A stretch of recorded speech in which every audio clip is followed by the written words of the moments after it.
Assalamualaikum warahmatullahi wabarakatuh. Saya Wardatun Nisa dari Prodi Manajemen semester 1 kelas A3 ingin mempresentasikan hasil kerja saya tentang hubungan antara ekonomi dan hukum dalam Islam. Yang pertama yaitu saya akan menjelaskan apa pengertian ekonomi Islam. Pengertian ekonomi Islam dalam bahasa Arab, ekonomi dinamakan al-mu'amalah al-maliyah, yaitu aturan-aturan tentang pergaulan dan perhubungan manusia mengenai kebutuhan hidupnya. Agama Islam juga memiliki aturan-aturan yang baik dalam hal ekonomi, yaitu ekonomi syariah dan ekonomi Islam. Ekonomi yang dituntun dengan cara yang bijaksana dengan Islam. Persoalan muamalah sudah ada sejak zaman Nabi Muhammad SAW, yakni persoalan hubungan ekonomi sehari-hari antara seseorang dengan seorang lainnya dalam urusan kebutuhan hidup. Dan tentunya ekonomi Islam saling berkaitan dengan hukum-hukum Islam atau tata cara Islam. Contohnya, ada tata cara bermuamalah yang baik dan benar, sewa-menyewa, gadai, hina, simpan pinjam, dan takhis.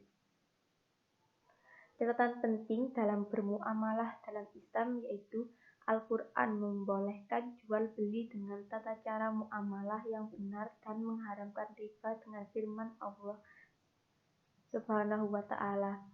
Kemajuan teknologi dalam membangun ekonomi di dunia juga harus diiringi dengan peningkatan kualitas moral pada pribadi manusia. Disinilah peran agama sangatlah penting. Korelasi hukum dan ekonomi. Yang kedua ini akan membahas hubungan hukum dan ekonomi.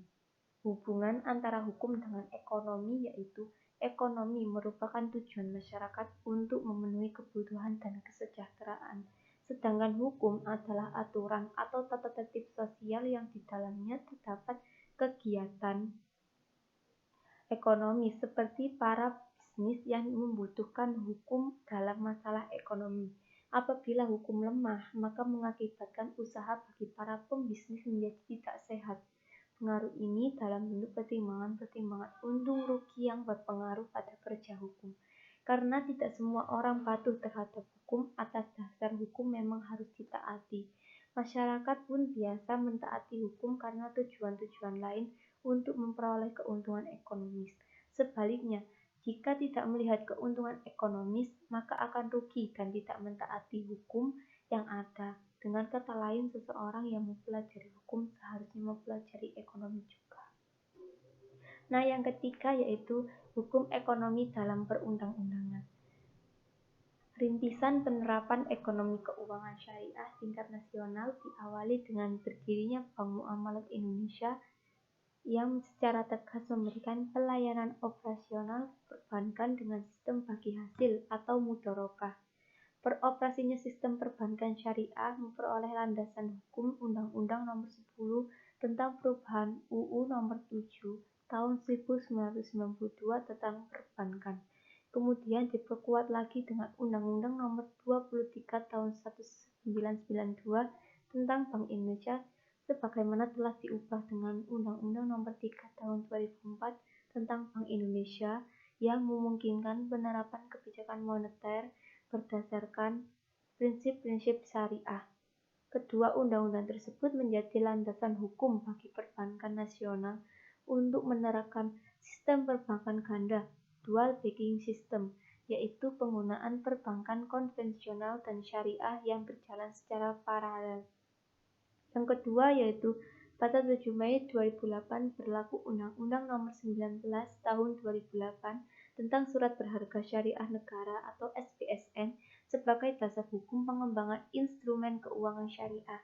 Dengan diakuinya SBSN sebagai alternatif instrumen pembiayaan anggaran negara, maka sistem perundang-undang nasional telah memberikan landasan hukum bagi upaya memobilisasi dana publik secara berdasarkan prinsip syariah. Nah, yang terakhir yaitu upaya pengembangan instrumen pembiayaan tersebut bertujuan untuk 1. Memperkuat dan meningkatkan sistem keuangan berbasis syariah di dalam negeri. Yang kedua yaitu memperluas basis pembiayaan anggaran negara Yang ketiga, menciptakan benchmark instrumen keuangan syariah baik di pasar keuangan syariah domestik maupun internasional.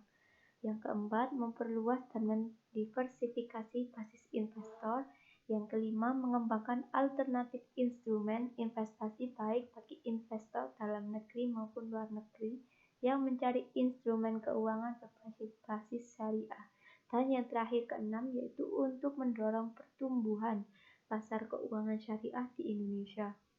SPSN yang merupakan surat berharga berdasarkan prinsip syariah sehingga berbagai bentuk akad suku yang dikenal dalam ekonomi syariah, ijarah, mudharabah, masyarakat, istina, dan lain-lain dapat diterapkan berdasarkan Undang-Undang Nomor 19 Tahun 2008. Nah, sekian dari presentasi saya. Akhirul kalam. Wassalamualaikum warahmatullahi wabarakatuh.